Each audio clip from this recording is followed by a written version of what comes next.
On September 26, the U.S. Senate, by a vote of 76 to 22, passed the Kyl-Lieberman Amendment, which labels the Iranian Revolutionary Guard as a terrorist organization. Many people, including leading Democrats and Republicans, say this resolution could be used by the Bush administration to justify military action against Iran.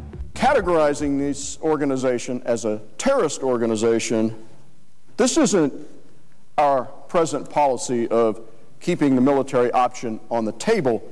It is, for all practical purposes, mandating the military option. This proposal, Mr. President, is Dick Cheney's fondest pipe dream. So, Senator Clinton, here's our first question. You voted for the Senate resolution that was used by President Bush to authorize the Iraq War. Here's what you think of that vote now. Obviously, if I had known then what I know now about what the president would do with the authority that was given him, I would not have voted the way that I did.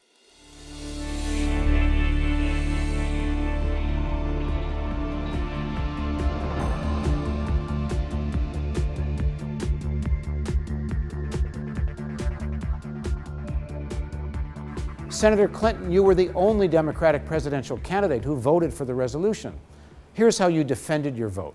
The Revolutionary Guard in Iran is that it is promoting terrorism, it is manufacturing weapons that are used against our troops in Iraq. To put some teeth into all this talk about dealing with Iran, we wouldn't be where we are today if the Bush administration hadn't outsourced our diplomacy with respect to Iran and ignored Iran and called it part of the axis of evil. Here again is Senator Webb.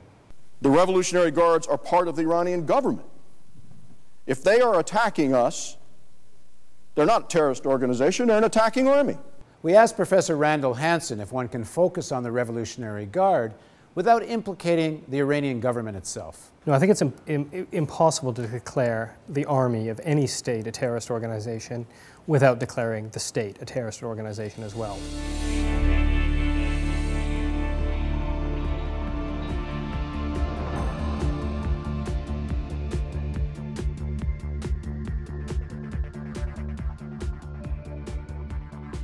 According to the amendment, the fundamental reason for declaring the Iranian Revolutionary Guard a terrorist organization is that it's accused of supplying weapons to Iraqi militias who are using these weapons to kill American troops.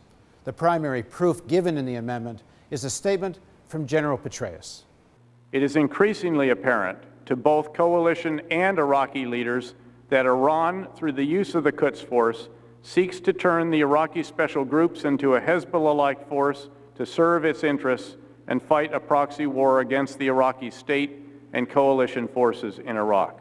After General Petraeus' testimony in front of Congress, Seymour Hersh in The New Yorker wrote, "A former high-level CIA official said the intelligence about who is doing what inside Iran is so thin that nobody wants his name on it." Here's what Senator Webb said about the issue. General Petraeus said, "The Quds Force, we believe, by and large, those individuals have been pulled out of the country, as have been the Lebanese Hezbollah trainers that were being used to augment that activity." Maliki said, "There used to be support through borders for these militias, but it has ceased to exist."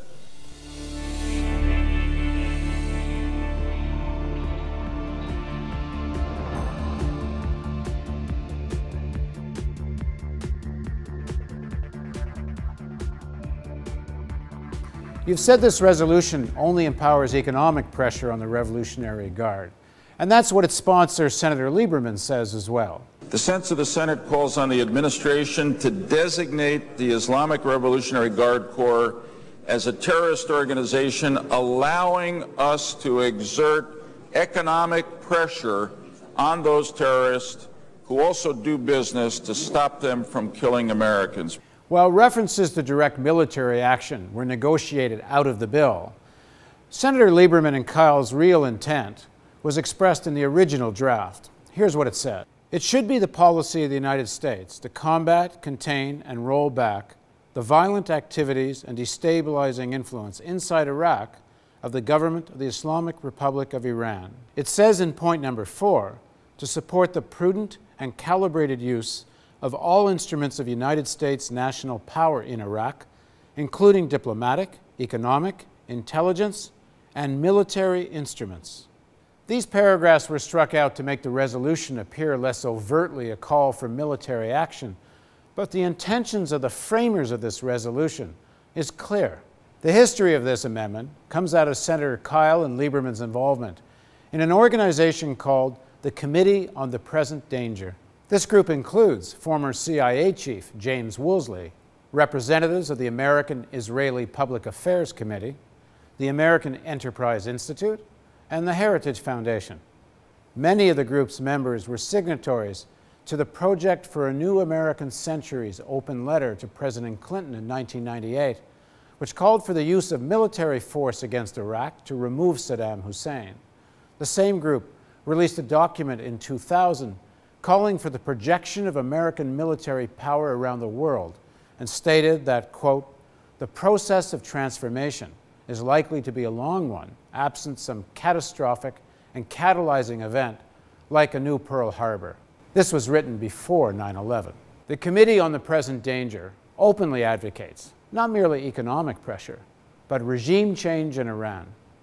And the honorary co-chairs of this group, Senators Kyl and Lieberman. So, Senator Clinton, our final question. Why are you supporting an amendment drafted and backed by the same political forces that pushed Americans into the Iraq War and continue to advocate an increased use of military force? Once again, Senator Clinton, we'd love to interview you and ask these questions directly.